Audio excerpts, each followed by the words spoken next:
আপনি দেখছেন news now, আমরা জানি কোনটা খবর।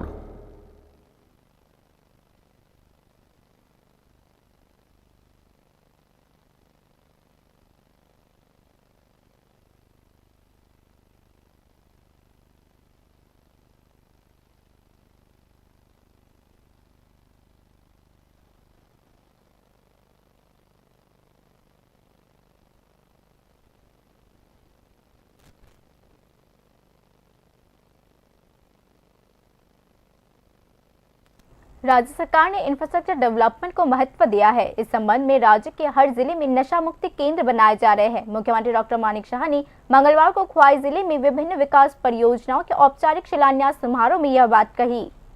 मंगलवार को मुख्यमंत्री डॉक्टर मानिक शाह ने ख्वाई जिले के विकास के लिए कुल 113 करोड़ रुपए के 11 नए प्रोजेक्ट्स का उद्घाटन किया। दिन का मुख्य कार्यक्रम धौलाईबिल में आयोजित किया गया था। बोलते हुए मुख्यमंत्री डॉक्टर मानिक शाह ने कहा कि राज्य में इंफ्रास्ट्रक्चर डेवलपमेंट को सबसे अधिक महत्व दिया जा रहा है। मुख्यमंत्री डॉक्टर मानिक शाह ने कहा कि पिछले वित्तीय वर्ष की तुलना में चालू वित्तीय वर्ष में 5,000 करोड़ रुपए अधिक आवंटित किए गए हैं। निश्चय আপনারা জানেন যে এর মধ্যে আমরা যে বাজেট গত মানে লাস্ট ইয়ার আমাদের বাজেট প্রায় ২৭,০০০ কোটি টাকা ছিল। সেই জায়গায় দাঁড়িয়ে আমরা গত যে ২৫-২৬ যে আমাদের বাজেট সেখানে আমরা ২৭,০০০ কোটি টাকা থেকে আমরা এক লাফে আমরা ৩২,০০০ কোটি টাকা গেছি। তো সেই জায়গার মধ্যে আমরা ইনফ্রাস্ট্রাকচার মধ্যে ডেভেলপ করার জন্য মাননীয় প্রধানমন্ত্রী যে খুব জোর দিয়েছেন যে ইনফ্রাস্ট্রাকচার যদি ডেভেলপ না হয়, মানুষের সুযোগ সুবিধা যদি না হয়, এবং তাতে করে ইনফ্রাস্ট্রাকচার ডেভেলপ করলে বাইরের থেকে অনেক লোক আসবে, বাইরের থেকে এখানে আসতে চেষ্টা করবে। আপনারা শুনে খুশি হবেন, কিছুদিন আগে আমি দিল্লিতে গিয়েছিলাম এবং সেখানে সমস্ত নর্থ ইস্টার্ন জোনের অষ্টলক্ষ্মীর মাননীয় প্রধানমন্ত্রীজি সেটা ওপেন করেছিলেন, সেটা উদ্বোধন করেছিলেন। বিভিন্ন স্টল সবার জায়গায় সব মানে স্টেটের থেকে লাগানো হয়েছিল সেখানে এই আমাদের ভারত মণ্ডপে। সেখানে ইনোগ্রেশনের পরে সেখানে যারা এই আমাদের যে কারণে এখানে করা হয়েছিল বিভিন্ন যারা ইনভেস্টার সামিট ৩০,০০০ কোটি টাকার মোহ হয়েছে। সেই ৩০,০০০ কোটি টাকার মধ্যে ১৫,০০০ কোটি টাকা শুধু ত্রিপুরার মধ্যে মোহ হয়েছে। আপনারা ভাবুন।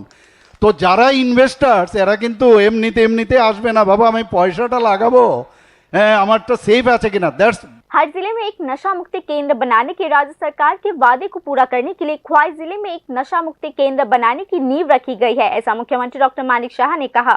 আমাদের এই যে ডোনার মিনিস্ট্রি থেকে আমাদের কি দিলেন যে অ্যাবাউট আউট অফ 50 করোড়, ওনার 50 কোটি টাকার উপরে বেশি দেবেন না। আজকের এই যে এখানে ডেভেলপমেন্ট হলো এখন পর্যন্ত 48 করোড় পেয়েছি। তাহলে এতগুলো টাকা কে দেবে? আমাদের বাজেট থেকে, আমরা বাজেট থেকে প্রায় 35 কোটি টাকার উপরে আমাদের বাজেট থেকে আমরা দিয়েছি যাতে এই খোয়াইয়ের এই প্রকল্পগুলো প্রপারলি হয়। এবং এই যে ইকুইপমেন্টের জন্য কোথা থেকে আসবে? ইকুইপমেন্টের জন্য 10 কোটি টাকা আলাদাভাবে আমরা আমাদের সরকার থেকে আমরা দিয়েছি। আপনারা জানেন যে বিধানসভার মধ্যে আমাদের বাজেটের সময় আমরা ডিসিশন নিয়েছিলাম। বিরোধীরা এখানে ডোন্ট টেক ইট আদারওয়াইজ, আমার তো বলতেই হবে, বিরোধীরা সব বিরোধী এখানে ওনার মতো না, অনেক বিরোধীরা আছেন সেখানে অনেক সময় জিজ্ঞেস করছেন কোথায়, যা বলে একটা কাজও হয় না।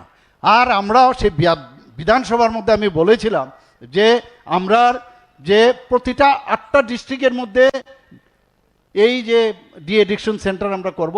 আজকে আমাদের বাজেটের মাধ্যমে যেটা বলেছি সমস্ত ডিস্ট্রিক্টে আমরা একটা করে এইভাবে আজকের যে এখানে মানে ভূমিপূজন হলো সেই ডি एडिक्शन सेंटर এখানে খোলা হচ্ছে বন্ধুগণ।